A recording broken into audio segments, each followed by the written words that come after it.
Alright, what I wanted to do with this video is kind of go into a little bit more detail on the antler restoration. I've picked one here that's it's a big single, but it's got plenty, I don't know if you can see that, but it's got plenty of chalk. It's chalk. Even the backside split. So when you find something like this, it's typically not going to be something you're going to want to display or put anywhere just because it's a chalky. So what do you do with them? You got to try and do something to make them look like they did before they got chalked out. So I'm going to go through the steps. There's a million different ways to do this, and this is just one of them. And we'll see how this turns out. This is a little bit chalkier than I would normally try to do, but that's kind of the point, is to see how bad of an antler you can bring back and have results that you could, put up on the wall and not have people go, oh, those are fake, that's fake color, doesn't look good. So that's the point. So the first thing I'm going to do is I'm going to fill some of these cracks. Now if it's not quite so badly cracked as this, you can just paint it with a latex paint, and 3 or 4 coats will fill a lot of those cracks if they're not too bad, and that's plenty. That's all you need to do. You don't have to do much to fill them. This has got so much cracking that that's not going to cover it unless you do 20 coats, and I don't want to do that.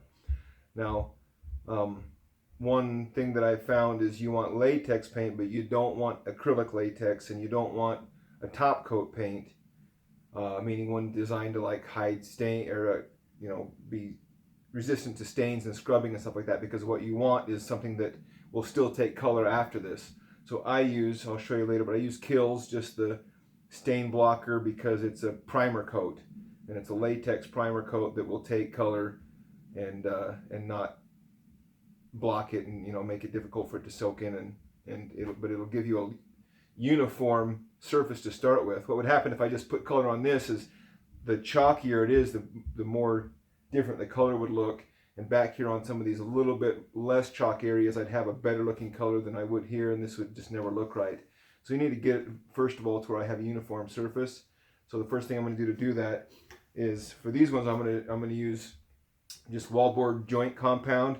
I'm just going to do just a real thin coat, just enough to fill those cracks. I'm just going to smear it on with these gloves and then let that dry. And if I need to do 2 coats to make sure all the cracks are filled, I'll do that. But that's where I'll start.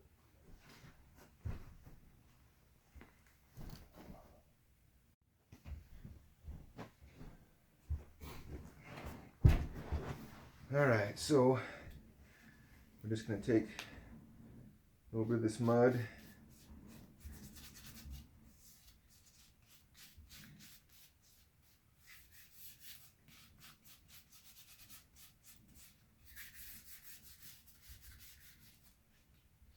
I'm just going to be rubbing it in. I want just enough to cover the cracks. I don't want it to change the shape or lose any of the highs and lows of the antler. So I'm just rubbing it into these cracks and then rubbing it back off everywhere where I don't need it.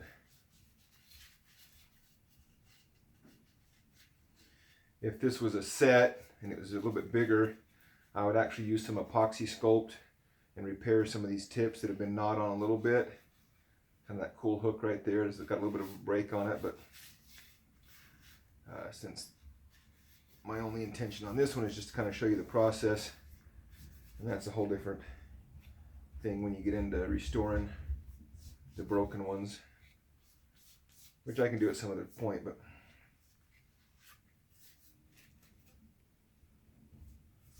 anyway, you get the point of this.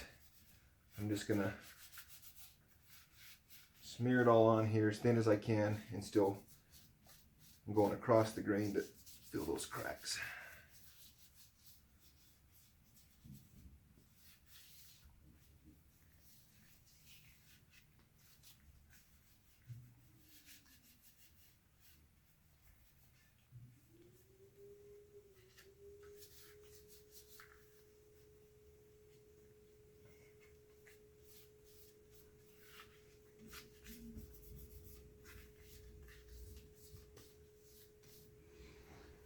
Let me pause that.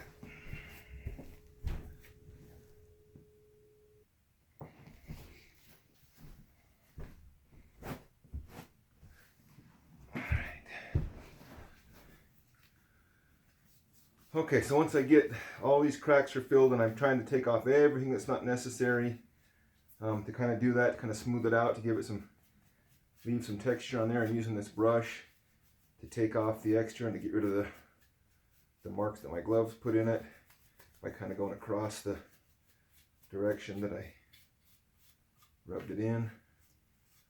Just want to remove as much of that as is not necessary beyond just what it took to fill in the cracks.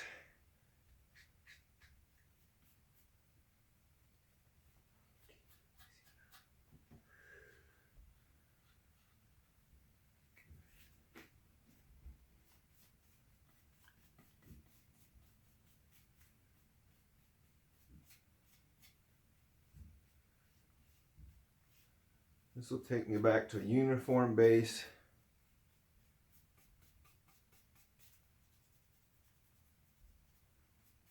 A little crack there that was showing back up.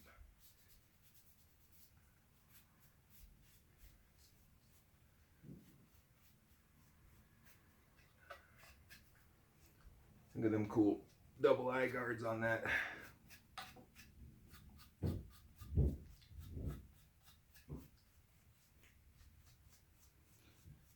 So I'm using this brush to make sure I get as much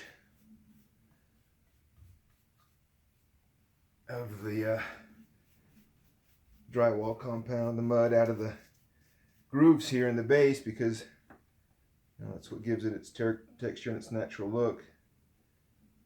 Using the base of the handle here to dig as much of that out as I can.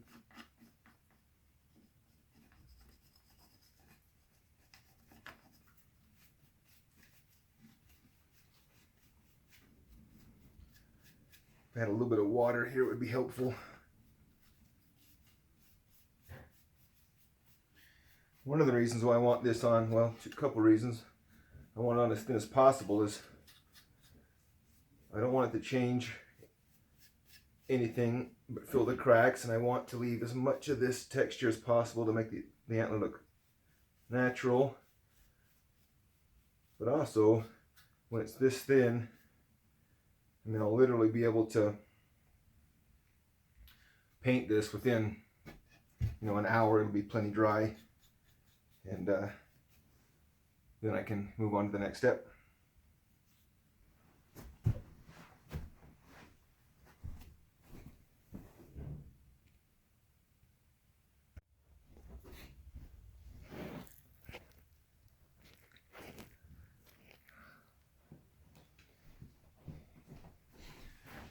All right, so while that one, let me fix this. While that one's drying, I'm gonna go ahead and start another one here. Now this one right here, this side has got almost no cracking at all. In fact, it's got no cracking. This side was underneath a tree in the shade, so it really has no need of having the mud put on it. But this one, the other side to that same antler, while the back is good, the front's got a decent amount of cracking. So I'm going to put a light coat of the mud on there to start restoring this thing.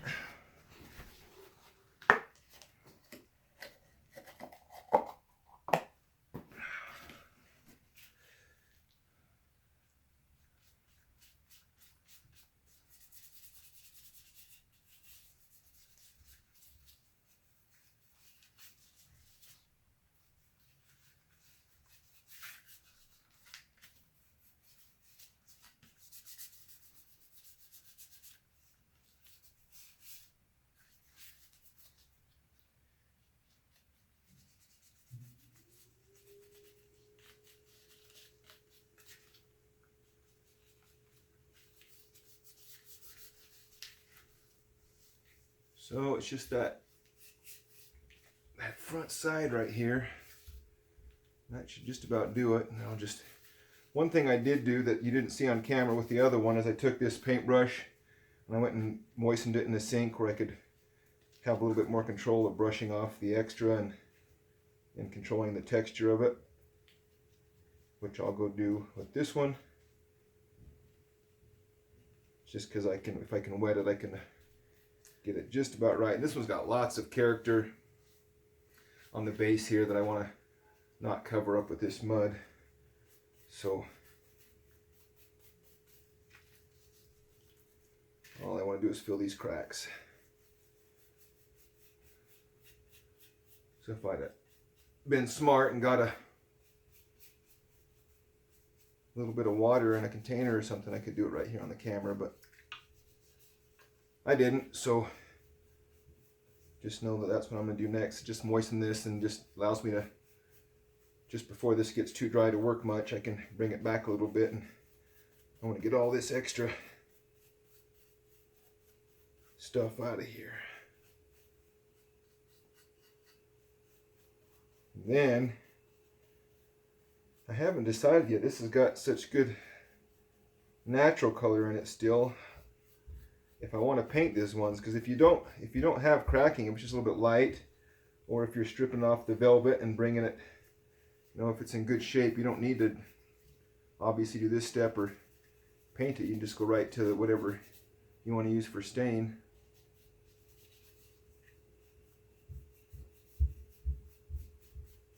So, all right, that's good enough.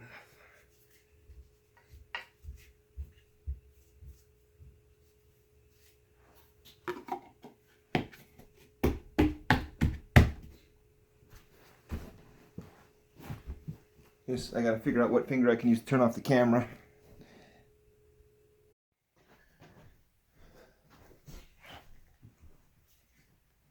Okay, so just had a little while to dry, about an hour.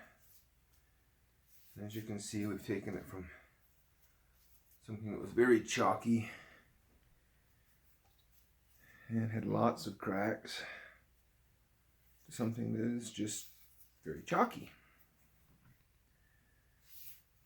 So next, use this Kills, and I'm just going to paint the whole antler.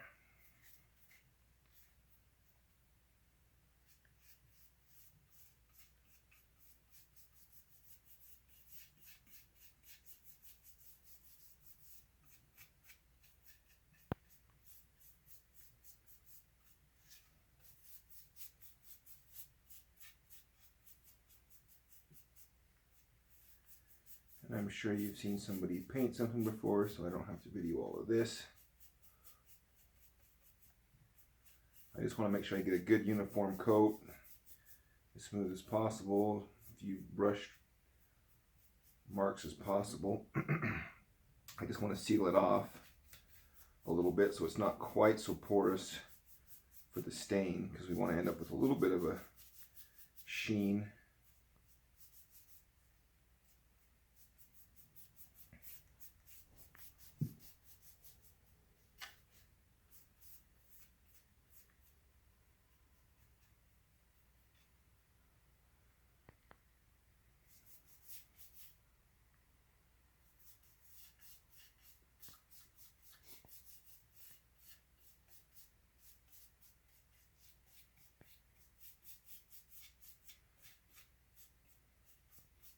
So I would definitely recommend, before you do this on a set that you care a lot about, practice it on a smaller one that's about the same degree of chalk, so you kind of get a feel for how it's going to go. The main thing is what kind of color you're going to wind up with in the end.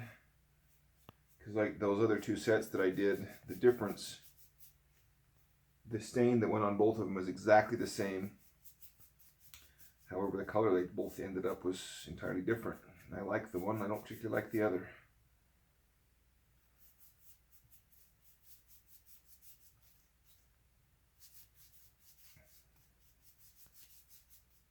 Alright, so you get the idea. There's the top half of it. It's going to give me a nice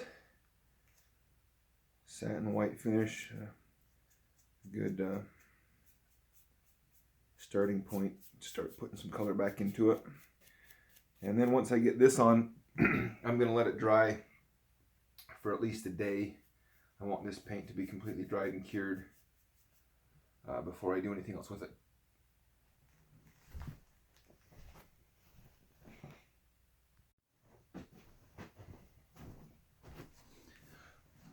Alright, I've given the paint plenty of time to dry.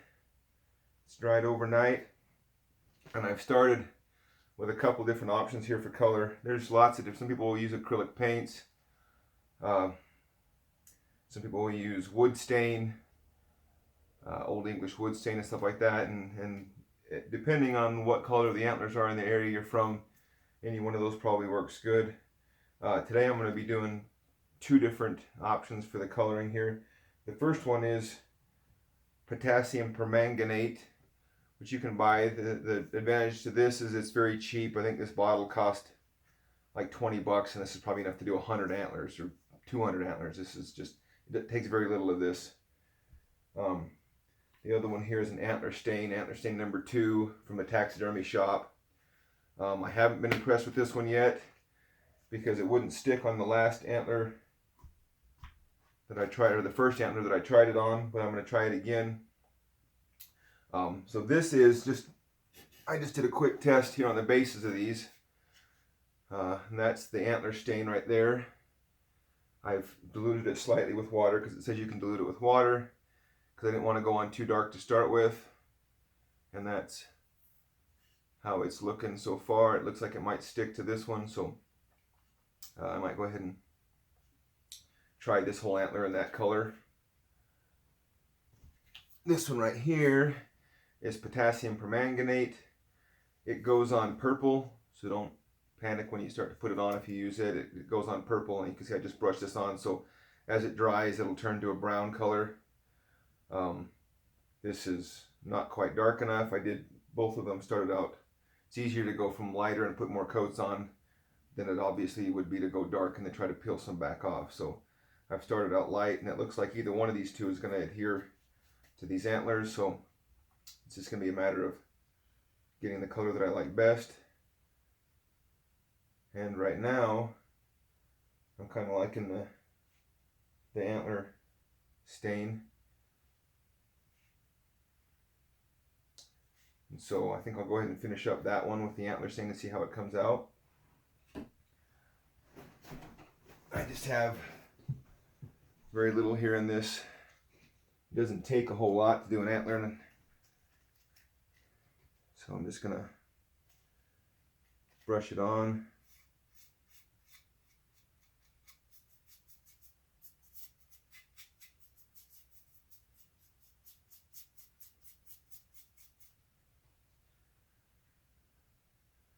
Trying to keep ahead of any runs or anything so you don't have spots where it's noticeably darker, but it's fairly forgiving. Just gonna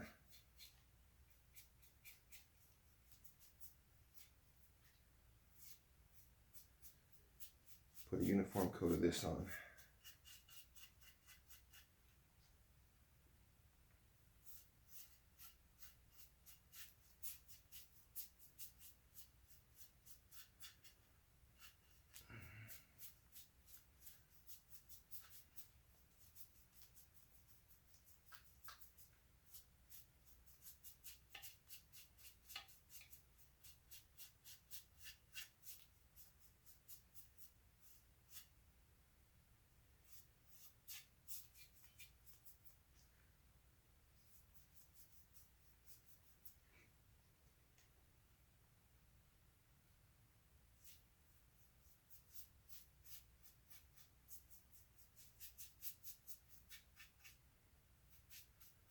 Alright, so you get the idea. I don't need to video the whole thing. You can see what I'm doing here. It's just trying to keep ahead of the runs that are coming off the antler and trying to get a uniform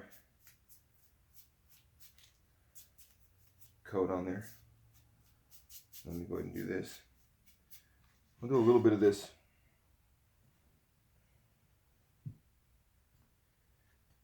potassium permanganate just so you can see how it looks going on. You can see how purple it is. when it goes on. It's purple, purple, purple. The good thing about this is it seems to stick to just about anything. You can have it as dark or as light as you want. I mean, you can get an antler clear to just darn near black if you wanted to, with mixing this stuff thick. This is a fairly light color right now. It'll probably take a couple of coats to get the color that I'm looking for. But that kind of gives you an idea how that looks going on.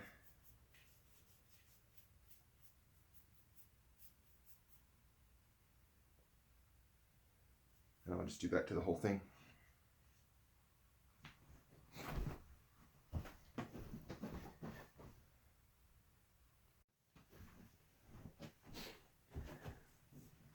All right, so I've given these a bit of time to dry. What I ended up doing is, I didn't like how they were going on this set. I don't know if you noticed, but I had painted the one and the whole thing, and the other one, because it was in a lot better shape, I only painted the part that I'd done the crack repair on, and I could tell that there was a slight difference in the color as it was going on, so I stopped and just finished painting the whole antler.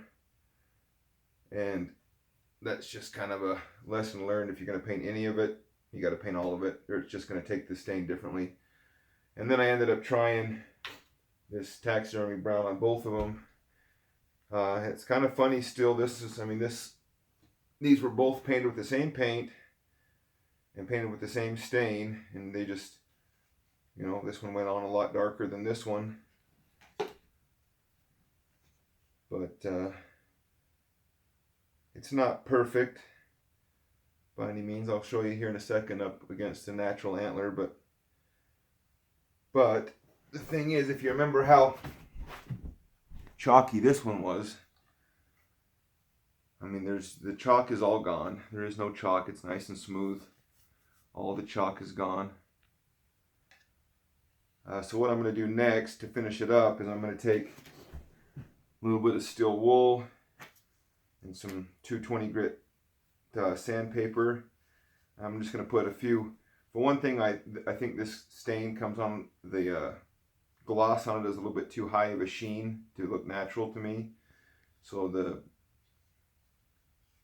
steel wool will take some of that gloss off of it, and it'll throw some highlights back into it on some of these ridges and things.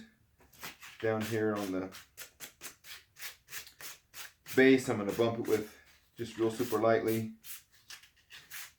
with this sandpaper.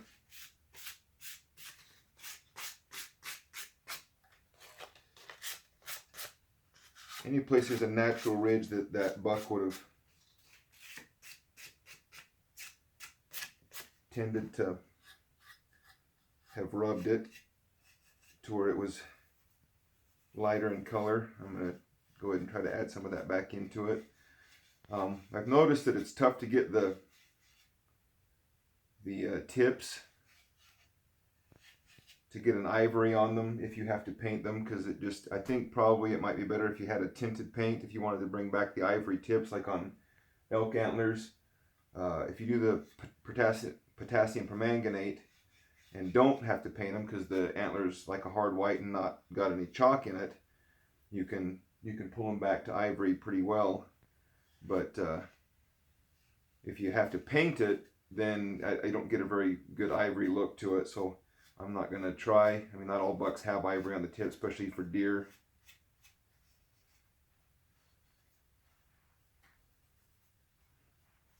But I'm just going to take and kind of dull the sheen on it a little bit, add a little bit of contrast in the color. And it doesn't take much.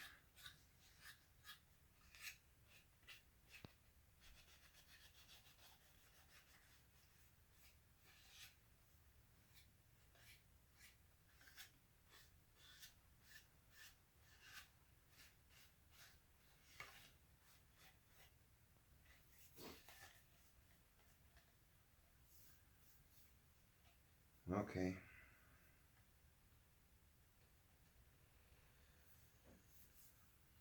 So there we go. That's about all I'm going to do with this one.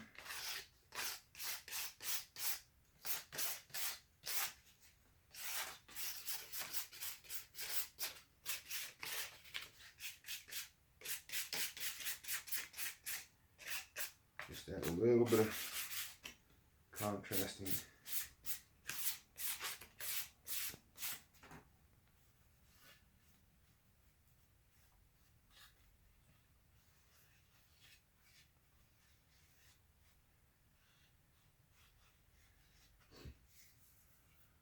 So if we take and compare this right here to natural antler, this is a buck that doesn't have anything done to it. That's just a natural color for it. And this one right here is probably a little bit darker than him. But like I said, this one went on a little bit darker than that other set that I'm doing, so but not too dark. It's not like distracting. And I've seen bucks this dark and darker. This buck out here was right here was down in the desert, so they don't tend to get as dark, but a lot of times, especially if a buck's anywhere near a burn or depending on what type of vegetation it cleans off on, they can easily be this dark, so it's not that bad. But just to show you the detail, I mean, all the chipping and flaking, cracking, it's gone. So it's not perfect, but it takes an antler that was just basically not, you couldn't do anything with it because it was just solid chalk. There is no more cracking or chips or anything. And I think it turned out okay. And I think these ones are probably going to be a little better because they came on a little bit lighter.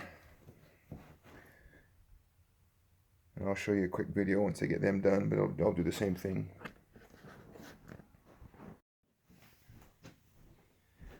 Alright, so here's pretty much the finished product on that big 3x4 set.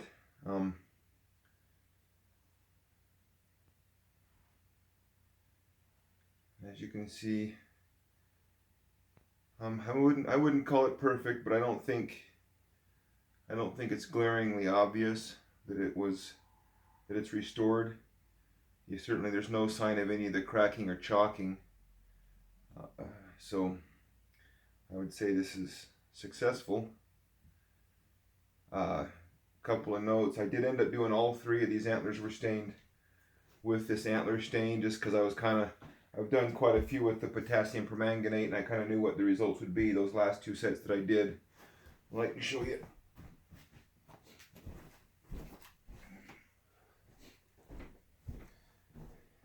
This set right here was done with potassium permanganate using the same basic method, and I really like how this one turned out.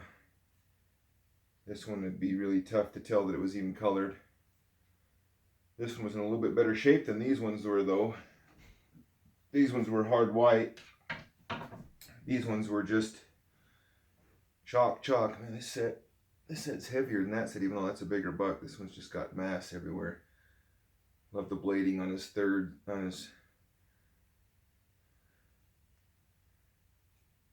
right there. Guess that's the second. That's the third. He doesn't have a fourth, but anyway, bladed out and heavy. This is a buck that I found when we were looking for elk sheds. I didn't find any elk sheds, but I found him this year. If you saw the video, you'll recognize him. But anyway, so that's the process. Just a couple of things. The wallboard joint compound works really good to fill the cracks. It's cheap, about $6 for this. It'd be plenty to do lots of antlers. Potassium permanganate works good, and it's cheap. This stuff right here is a little bit more expensive, and it's a little bit trickier. I had to play with it, and I had to thin it down just a teeny bit to get it to work right, and I had to keep brushing and brushing and brushing.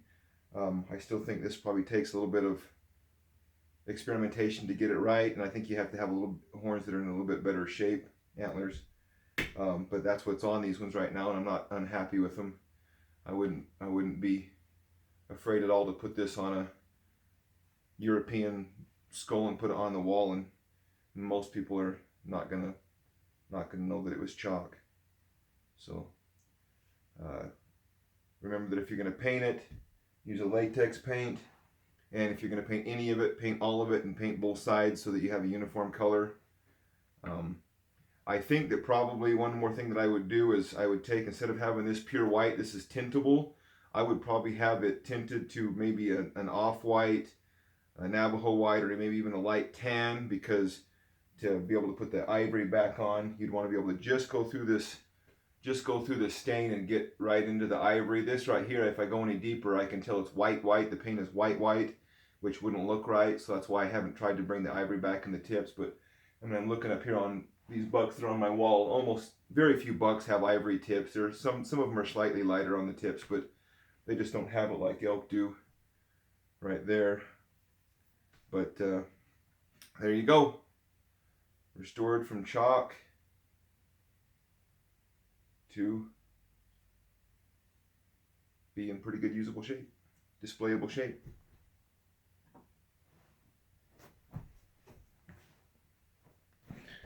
And there's a close-up. So that's potassium permanganate for color.